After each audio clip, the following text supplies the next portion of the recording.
The night was silent, broken only by the sound of cold wind moving across the ruined colony.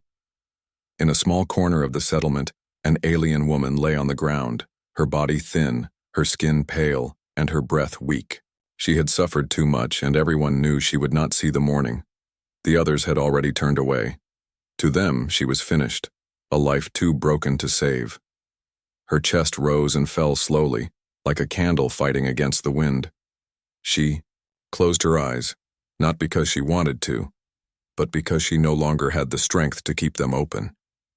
For her, this was the end. No family stood beside her. No friend held her hand. She was alone in her last moment, but destiny had other plans. A human walked into the settlement, his boots heavy against the stone path. He was a traveler, a stranger, someone who did not belong here. His eyes scanned the colony, the houses, the market, the shadows. And then, he saw her. A figure lying still, almost lifeless. Something inside him stopped. He could have walked away. It was not his problem. The aliens had already given up on her. But he did not move on. Instead, he stepped closer. He crouched beside her, watching, carefully. Her face was fragile, her lips dry, her skin cold. Yet, she was not gone. Her chest still moved, faint but steady. She was not dead. Not yet. The human whispered almost to himself. You're still here. The colony guards noticed him. One of them scoffed and said, Leave her, she is already lost. It is forbidden to interfere. But the human ignored them. He placed his hand near her mouth and felt the thin breath escaping her. He knew what he had to do. He took off his cloak and wrapped it around her shivering body. She did not respond, but a soft sound left her lips. A sound of pain, but also a sound of life. He lifted her carefully in his arms. She was light, almost weightless, like a child. The guards stepped forward. Stop. She is dying. She must not be saved. That is the law. The human looked at them with calm but steady eyes. Then your law's wrong. Without waiting for permission, he carried her away. The aliens who watched whispered to each other. Why does he care? Does he not know she has no chance? Humans are strange. They fight for things already lost. But the human did not listen to whispers. He found shelter in an empty hut at the edge of the settlement. He laid her down on a bed made of old fabric. He touched her forehead. It was burning with fever. He pulled out a small pouch from his bag, filled with herbs, medicine, and tools from far worlds. She stirred weakly, her lips moving. A single word escaped her, broken and faint. Why? The human leaned closer. Because you're still breathing. And as long as you breathe, you deserve a chance. Her eyes fluttered, then closed again. She was too weak to answer. Through the night, he worked. He boiled water, mixed herbs, cleaned her wounds, and whispered words of comfort, even though she could not hear them. He did not sleep. Every time her breathing slowed, he sat closer, willing her to hold on. The darkness outside grew heavier. Hours passed like days. The colony remained quiet, but the whispers spread. The human took her. He tries to save the unsavable. It is madness. But inside the hut, something fragile continued to fight. Her breathing steadied, not strong but less broken. The human sat by her side, his hand resting near hers, though not touching. His eyes never left her face. At one point, her fingers twitched, brushing against his hand. His heart stopped for a moment. Then, softly, she whispered again. Still here. He smiled faintly. Yes, you are still here. The night was not over. Her body was still weak, her life hanging on a thread. But for the first time, there was a chance. She had closed her eyes to die, yet fate had sent someone who refused to let her go, and as the first pale light of dawn touched the horizon, the human whispered a promise into the quiet air. You will not leave this world tonight. Not while I am here. The morning sun broke through the clouds, painting the settlement in pale gold. Life in the colony stirred slowly. Merchants opened their stalls, children hurried across the dusty streets, and the elders gathered to whisper about the night before. Everyone had heard the story. A human, an outsider, a stranger, had carried away the dying woman who should have been left to fate. Some called it foolish. Others called it dangerous. A few, though, felt something they could not name. Perhaps hope. Inside the hut at the edge of the colony, the human sat awake. He had not slept.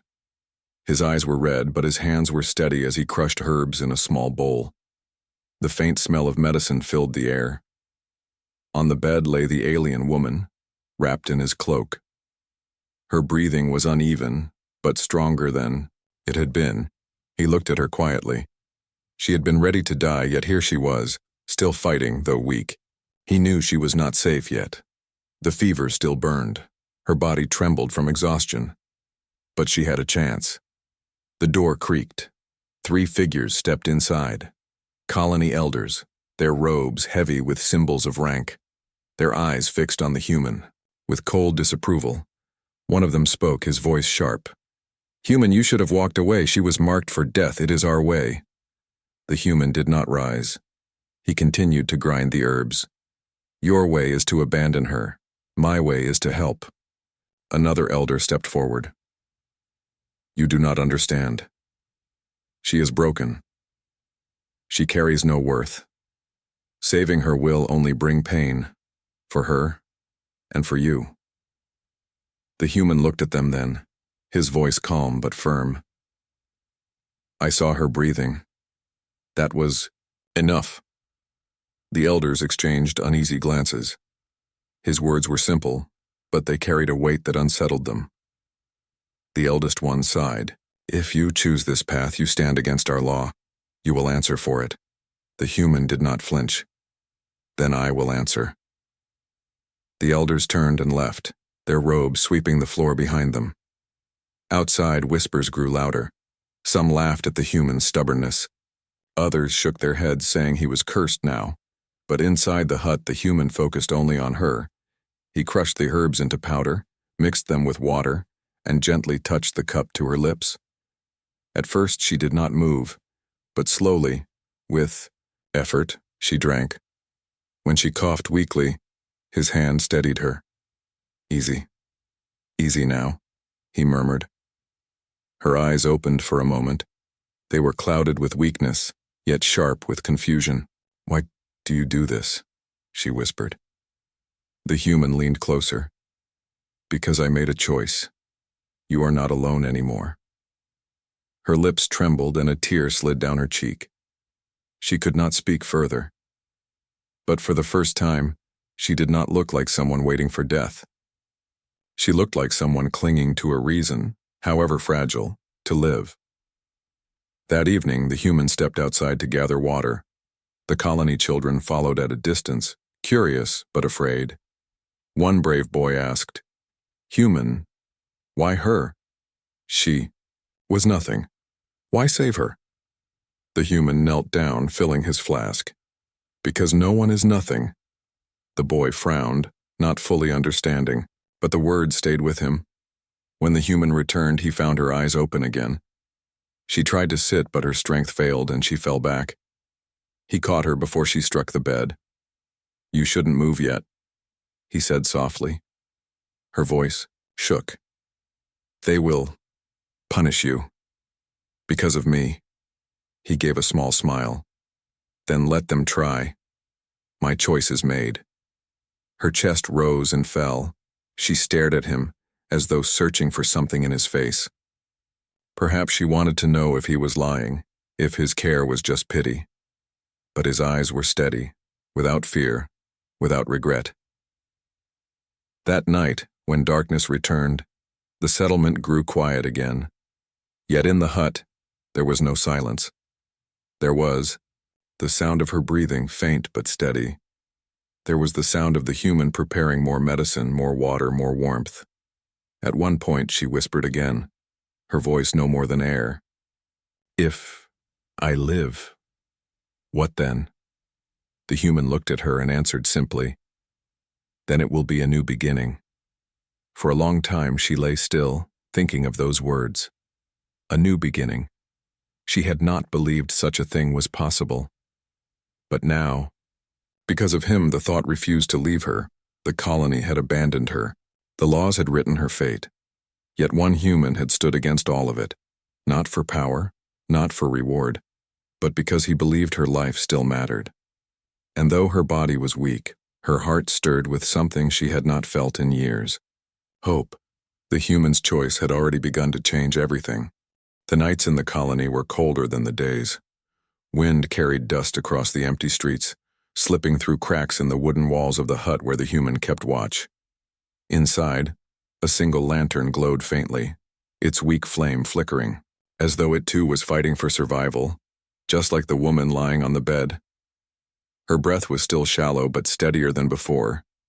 Her fever had not vanished, yet it no longer burned with the same fire that had almost consumed her. She lay wrapped in the human's cloak, her body fragile as if the smallest touch could break her. The human sat close, his back bent with exhaustion, his eyes heavy but unwilling to close. He had not slept in 2 days.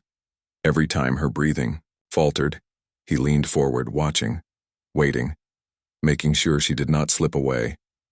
For the first time since he found her, she opened her eyes for more than a few seconds. They were glassy, unfocused, but alive. Her lips parted. "Still?" "Here," she whispered. The human smiled faintly, though fatigue weighed on him. "Yes, you are still here." Her eyes closed again, but this time it was not surrender. It was rest. He prepared another mixture of herbs. His hands moved with care, though the tools were old and simple. He poured warm water into a cracked cup and crushed leaves until they released a bitter smell. Every sound was quiet: the scrape of stone against wood, the soft bubbling of water, the faint rustle of cloth. It was the sound of someone refusing to give up. When he lifted her head gently to help her drink, she coughed weakly, but she swallowed. Drops of liquid slid down her chin, and he wiped them away carefully. "Good," he murmured. "Just a little at a time." Outside the hut, voices gathered again. The colony had not forgotten. She should be gone already. One whispered, "Humans are stubborn. They do not let go even when they should." Another said, "But she breathes." Again, "I saw her," a third voice added, hushed with disbelief. The human heard the whispers, but he did not look up. His world, for now, was only this fragile woman and the fragile flame of her life. Later, as dawn broke, she stirred again. This time, her eyes found his. They lingered, uncertain but searching. "Why? Fight for me?" she asked weakly. He did not answer immediately. He simply watched her as though weighing his words. Finally, he said, "Because you were ready to die, but you didn't. You kept breathing. That means something." Tears gathered in her eyes. She turned her face away, ashamed. "No, it means nothing. I was left because I am nothing." The human shook his head slowly. "No one is nothing." Silence stretched between them. The words were simple, but they pressed deep into her, deeper than any medicine. Hours passed. He gave her food in small pieces. Soft bread, a few drops of broth. She ate slowly, carefully, but she ate. And every time she did, he smiled faintly, as if each swallow was a victory. By evening, she was able to speak more clearly. Her voice was still weak, but it no longer trembled like before. "The others, and they will not forgive you. Our law says I was meant to go." The human poured water into a bowl and dipped a cloth into it. He pressed it gently to her forehead. "Then your law will have to change." She closed her eyes, not from weakness this time, but to hold back a sob. No one had ever spoken to her like that. No one had ever believed she was worth changing anything for. That night, the human allowed himself a brief rest. He sat in a chair by her side, his head leaning against the wall, His eyes closed, though lightly, as if even in sleep he was guarding her. The woman turned her head slightly and studied him. His face looked tired, worn by sleepless nights, but steady. His hands, rough from travel and work, rested close to hers. For the first time in years, she felt something stir in her heart. Not fear, not pain, but safety. She whispered softly, though he was half asleep. "Thank you. Human." His eyes opened at once, meeting hers. A tired smile crossed his face. "You don't need to thank me, just keep breathing, that is enough." And with those words, the fragile flame inside her grew brighter. She was still weak, still caught between life and death, but now there was more than survival. There was hope. The whispers outside grew louder as the days passed. The colony said it was unnatural, wrong, dangerous, but the woman no longer listened. Each time she opened her eyes, she saw him, the human who refused to let her fade away. Her last breath had been stolen from death, and now, with his care, it began to turn into something else entirely, a first breath of new life. The colony had never been so restless. For days, rumors drifted through every home, every marketplace, every shadowed corner. They all spoke of the same impossible thing. The woman who should have died was still alive. And it was because of the human. Some whispered in awe. Perhaps their kind truly has power beyond ours. Others whispered in anger. It is unnatural. He defies our law. But in the quiet hut at the colony's edge, the woman no longer cared about the whispers. For the first time in years, she had opened her eyes without expecting death to greet her. The weakness still held her body, yet her spirit felt different, as if something heavy had been lifted. She sat propped up, on the bed wrapped in the human's cloak, watching him prepare food over a small fire. His movements were simple, careful. He broke bread into soft pieces, poured broth into a wooden bowl, and glanced at her often as if making sure she would not vanish before his eyes. When he brought the bowl to her, she hesitated. "Why do you do this?" she asked. Her voice, though weak, no longer shook as it once had. The human placed the bowl in her hands, steadying them. "Because you deserve to live." Her eyes softened with confusion. No one had ever spoken to her like that. In her world, survival had always been a measure of strength, worth, or usefulness, and she had been called worthless. Yet here was this stranger who looked at her as if she was something rare. She ate slowly, each bite small but steady. The warmth of the broth filled her, not only with strength, but with something she hadn't felt in a long time. Comfort. Outside, children gathered, near the hut whispering. They peeked through the cracks, daring one another to go closer.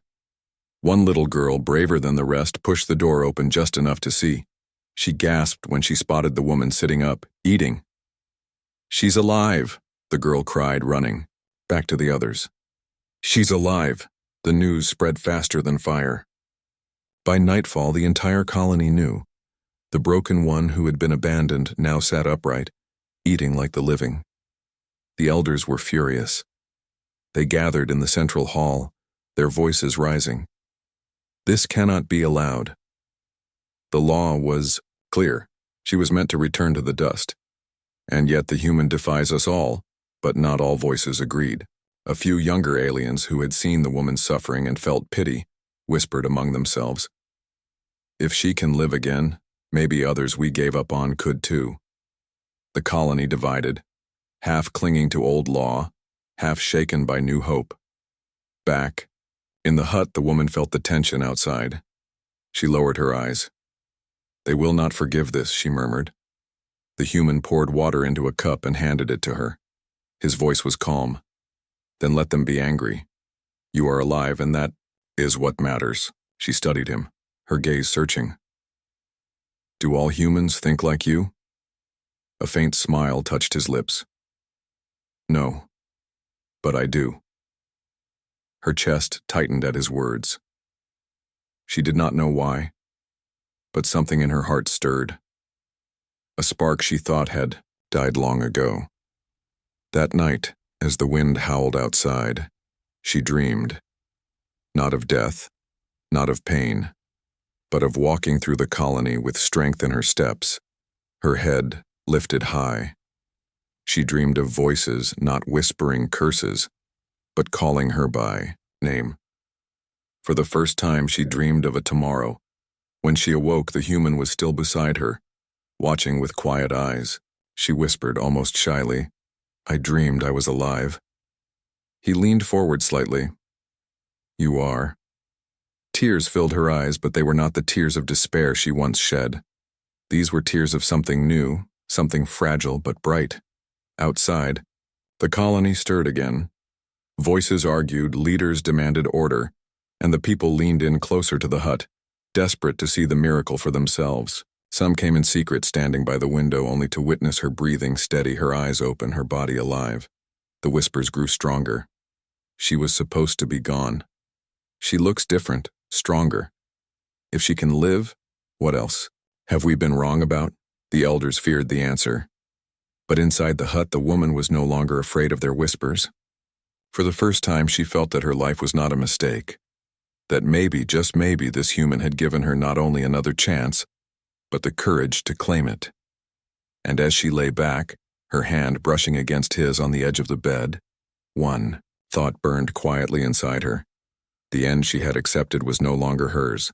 A new beginning had already started. Days passed, and the whispers of the colony grew sharper, louder, more divided.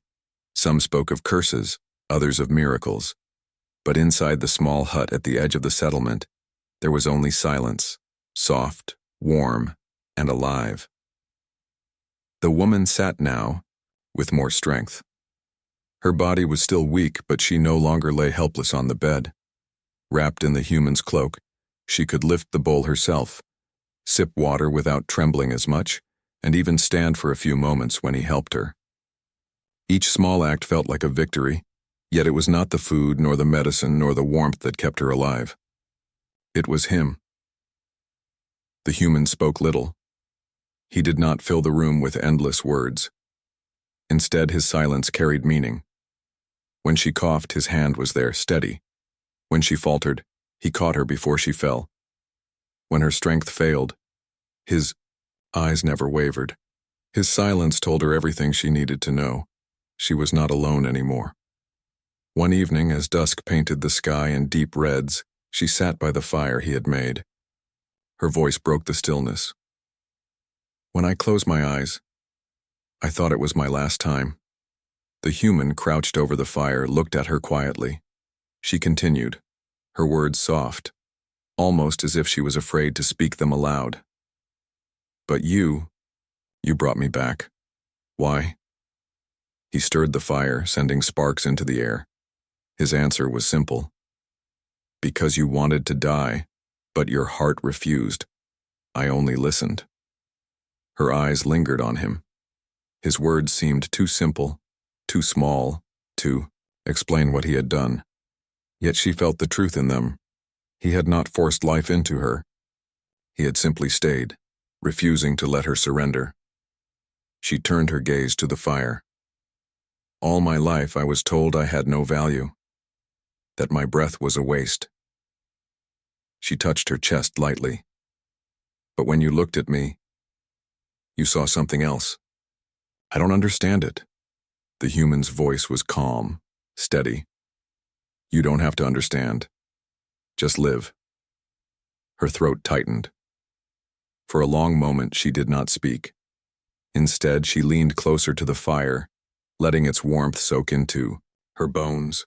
And in that silence, something unspoken passed between them, something deeper than words. Outside the hut, the colony's unrest was growing. The elders sent warnings. They stood outside his door and spoke with sharp voices. "You break our law, human. She was chosen to return to the dust. Your defiance brings danger." But the human only closed the door behind them, returning to her side as if their threats meant nothing. The woman saw it. She heard the anger outside, but she also saw the quiet strength in him. And with each passing day, she felt her fear shrinking, replaced by something else. Trust. One night, unable to sleep, she whispered into the stillness, "You risk everything for me. Do you not fear them? The human, sitting in his chair by her bed, shook his head. I fear only failing you. Her breath caught. No one had ever spoken to her like that. Not once in her whole life. The silence stretched between them again. But this time it was not empty. It was filled with something that grew stronger each day.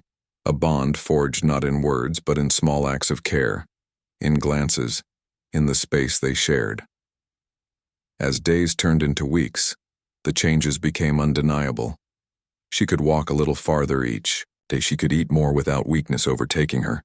Her laughter, small and fragile, escaped once or twice, startling even herself. And always the human was there, sometimes speaking, often silent, but always present. His presence had become her anchor, her proof that she belonged in a world that had once cast her aside. But the colony did not stay silent. The elders watched with sharp eyes. The whispers outside her hut grew darker. She is not meant to live. The human twists fate. If he continues, he will bring ruin to us all. The woman heard the whispers, and for the first time, she did not lower her head. Instead, she looked at the human beside her and felt strength rise within her. They think I should not live, she said quietly. He met her gaze. Then prove them wrong. Live louder. Her lips trembled, but she smiled faintly. And in that moment, sitting side by side in silence broken only by the crackle of fire, the bond between them was sealed. Not with promises, not with vows, but with something stronger, an unspoken truth. The woman who had been abandoned had found life again, and the human who had saved her had found something as well, a reason to stay. Their bond was fragile, like the flame of the lantern that glowed between them, but it burned steady, refusing to die. And outside, though the colony's whispers grew darker, the fragile flame inside that hut burned brighter than ever. The bond between the woman and the human grew stronger with every passing day. But outside the hut, the colony grew restless. The whispers had turned to arguments, and the arguments were fast becoming threats. The elders could no longer ignore what they called a dangerous defiance. One morning, heavy footsteps approached the hut. The woman, now strong enough to sit and stand with help, froze when the door swung open. A group of guards stepped inside, their eyes sharp and their weapons cold. Behind them entered the three elders, their robes dark, their faces carved with anger. The eldest spoke first, his voice hard as stone. This has gone too far. Human, you were warned. She was chosen to return to the dust, yet you keep her alive. The woman's heart pounded. She gripped the edge of the bed, her body trembling. Not from sickness this time, but from fear of what was to come. The human stood between her and the elders, his back straight, his eyes calm but unyielding. She breathes. She eats. She lives. That is not a crime. The second elder's voice rose like a whip.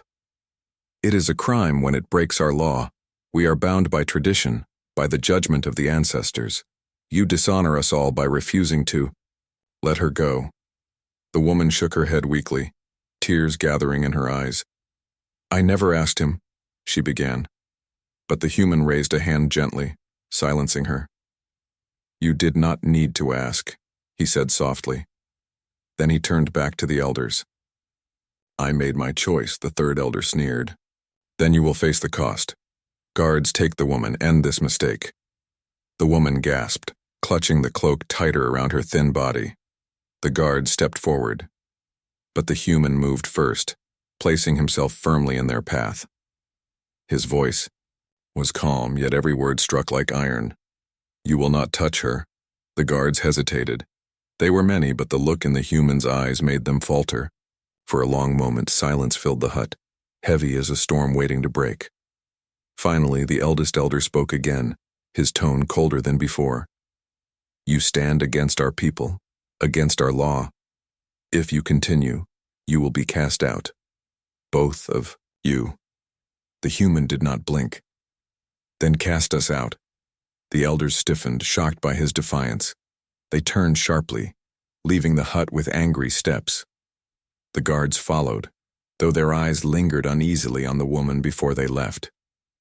When the door shut, The woman's breath came in shaky bursts. She looked at the human, her eyes wide with fear. "You should not have said that. They will punish you. They will punish us both." He sat beside her, his voice steady. "Then let them. I will not let them take you." Her hands trembled as she reached for his. For the first time she held it, gripping tightly as if afraid he might vanish. "Why? Why risk everything for me?" He looked at her, his gaze quiet but unshakable. "Because your life matters more than their rules." The words broke something inside her. Tears spilled down her cheeks. But this time, they were not of despair. They were of relief, of something she had never felt before. Being worth the fight. For days afterward, the colony's hostility grew. Strangers spat when they passed the hut. Some threw stones at the walls at night. Children who once whispered in curiosity were dragged away by their parents, told never to go near the cursed place. The woman felt the weight of their hatred pressing against her heart. At night she whispered, "Maybe I should leave. If I go, they will not harm you."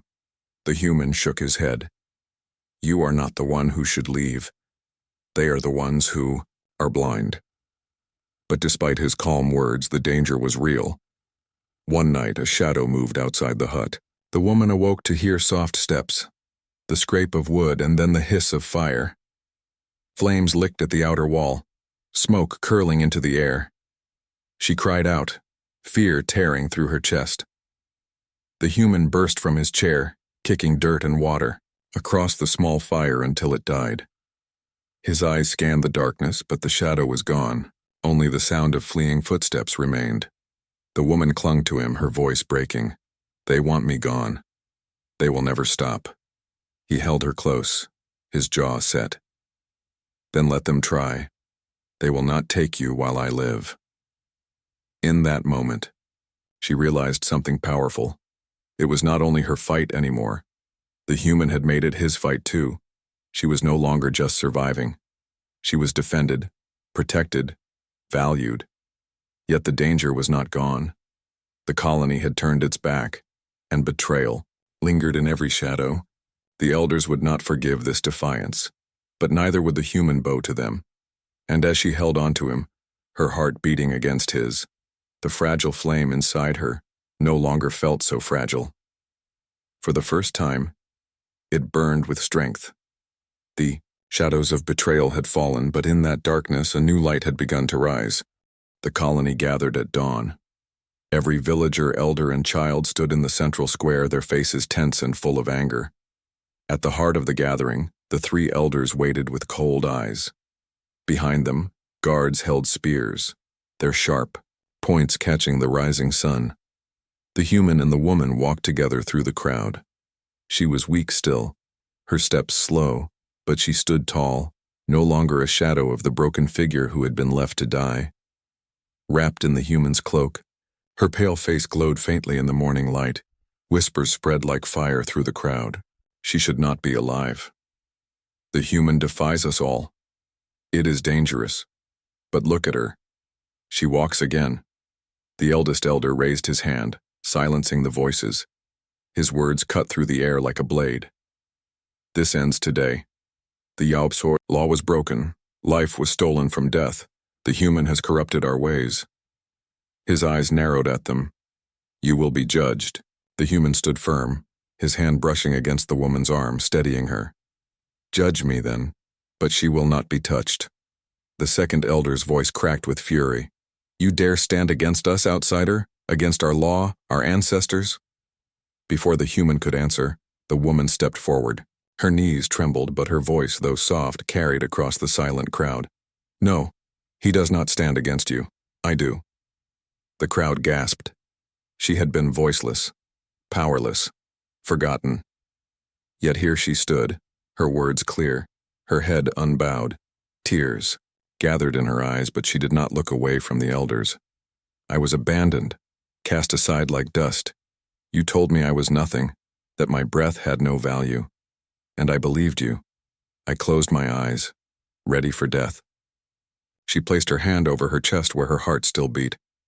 "But he, a human, saw me. He gave me life again." The youngest children watching from the crowd held their breath. The guards shifted uncomfortably. Even the elders faltered at her words. She stepped closer, her voice breaking but strong. You call it law. I call it cruelty. You say it is tradition. I say it is cowardice. You were ready to bury me before I was gone. But this man refused. He stood where you would not. Her hand trembled, but she reached for the human beside her. He did not move, did not speak, but his hand closed around hers with steady warmth. The third elder's face twisted in rage. Enough. You are cursed. You speak with a poisoned tongue. He turned to the crowd, raising his arms. See what happens when our ways are broken. She was meant for dust, and now she defies us. This is blasphemy. The human stepped forward at last, his voice calm but cutting through the chaos. Blasphemy is abandoning your own. Blasphemy is letting the weak die without lifting a hand. If this is your law, then it is a law not worth keeping. The square erupted in shouts. Some cried out with the elders demanding punishment. But others were silent, their eyes locked on the woman. For the first time, they saw not a broken figure, not a curse, but someone alive, standing strong despite everything. One young boy stepped forward, his small voice breaking the noise. She lives, isn't that enough? The crowd quieted, more voices followed. If she breathes, why should she die? She looks stronger than before. Maybe we were wrong. The elders' control cracked. Fear flickered in their eyes as the people wavered. The woman tightened her grip on the human's hand. She raised her voice one final time. I was dead, until he gave me life. I was nothing, until he showed me I am something. You can call me cursed, but I will no longer bow to your laws. I choose to live. Her words hung in the air, heavy and undeniable. The elders shouted, trying to reclaim authority, but the people no longer listened. They looked at her, the woman who should have been gone but stood alive, defiant, unbroken. For the first time, the colony began to question the weight of its own traditions. The human placed his arm around her shoulders, steadying her. His voice was quiet, but it carried to her ears. This is your beginning. Walk forward. Don't look back. With trembling steps she did. Together they left the square. The people did not stop them. Some lowered their eyes in shame, others in thought, and a few in silent admiration. As the sun rose higher, the shadows of betrayal and fear fell behind them. Ahead stretched the unknown. Danger, struggle, maybe exile. But to her it was no longer frightening. For the first time her life was hers. She leaned against the human, her voice a whisper. You gave me a beginning when I had already reached the end. He looked down at her with a faint smile. No, you chose it yourself. I only reminded you how. And as they walked beyond the colony, hand in hand, the whispers of death and despair faded. In their place was something new, something no law could erase, hope. Her last breath had become her first. Her story was no longer ending. It had only just begun.